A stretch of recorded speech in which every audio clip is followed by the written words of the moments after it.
We're going to move on to artificial intelligence, data centers, technology, and the infrastructure that goes with that. To the audience, if I could please ask you to pass your cards, your question cards for the candidates to your left, the candidate's right.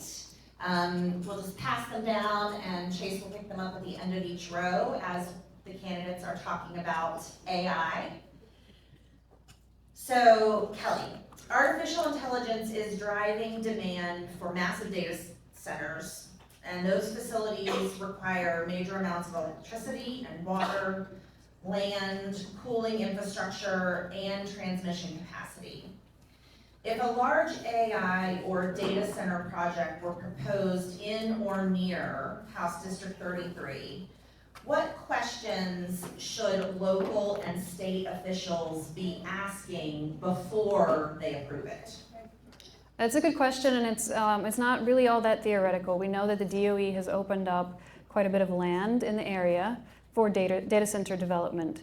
Right now there are no ongoing projects, but this is coming if we let it. So we need to be asking the questions up front, and those include, what are your plans to make sure that pollution in our water sources is not an output, and if they are, what are your plans to remediate those? This is a huge problem. We already have 30% of our natural waterways here in the state that are unusable due to pollution. They will not host aquatic life. We have to protect those. And so that's an upfront question of how are you prepared to make sure you don't impact the environment? The next question is, how are we going to offset the rate increases for our ratepayers locally? And so that means, first of all, we have to deny them specialized rates, and second, find ways to feed the profits back into our communities so that those rates are not spread out across our ratepayers. Thank you. And if a large AI or data center project were proposed in or near House District 33, what questions should local and state officials be asking before it's approved? What's the environmental impact and how are you going to address it? You could use solar panels to get some of your electricity instead of pulling out of the grid. And the environmental is just the impact on the water and the air and everything. Thank you.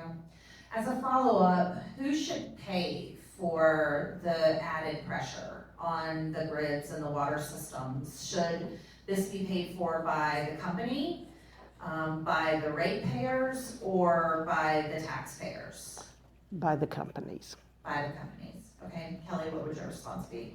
I agree with that, and in Tennessee, we tried to pass a bill. We tried to actually pass 6 bills related to AI in this past session. They all failed, except for one that had an amendment to it that made what they put in actually not have that much teeth.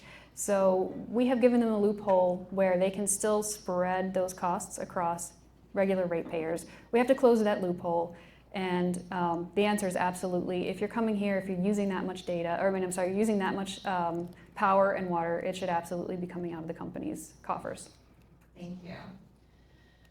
So Oak Ridge is already a national center for science and energy, computing, and advanced research. How should Tennessee support innovation while making sure that the benefits reach our local workforce, students, small businesses, and communities? Kelly?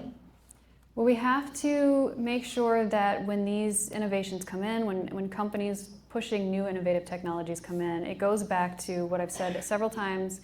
We are bringing jobs to this district, number one. Number two, that we set up education pathways that help our local population work into these roles where they can take on jobs that are going to be high paying because we've legislated that they will be. And we ensure that these new innovative technologies aren't going to have a negative impact on our communities. We have to put the regulations and the restrictions in place to safeguard our communities because our people are far more important than anything that any innovation could bring. Kelly, as a follow-up, what responsibility would a state representative have to connect K through 12 schools, community colleges, and unions into a real workforce pipeline that you just described? Yeah, I think there's a lot of good levers that a state rep would have to work with that. One of those is help setting up different programs that allow students to enter community college for certain high demand careers related to these new technologies or new companies. And when they graduate and take a job here in the district, they can have reimbursement for their tuition, for example, that keeps the flow of qualified people working, but it also helps make sure that they stay in the district with us as well. And then that's going to benefit the local companies. As far as unions, we can help make sure that we strengthen our unions, we don't undermine what they do, and support the flow of those students into unions so that they can sustain high-paying wages. Thank you. And I'm going to ask you a different question. Okay. Government agencies and private companies are increasingly using data-driven tools to make decisions.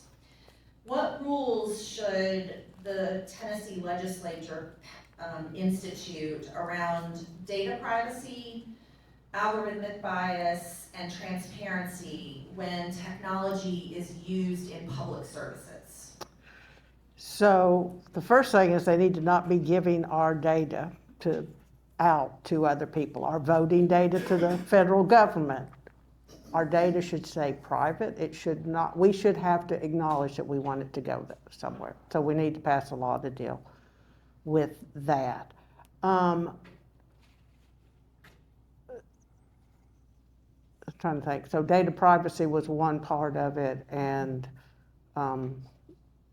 what was the other part? What rules should the Tennessee legislature put in place to ensure data privacy, transparency, and algorithmic bias? Okay, so the bias, I can't say that word. The bias, we really need to be looking at things like photos that we get taken places and how that's used, how that data is used to discriminate in a wide view. Like when we are at the airport and they take our picture, if they pass that along, there is proven studies that show that is racially biased against people of color. So we need to kind of set laws that say don't do that.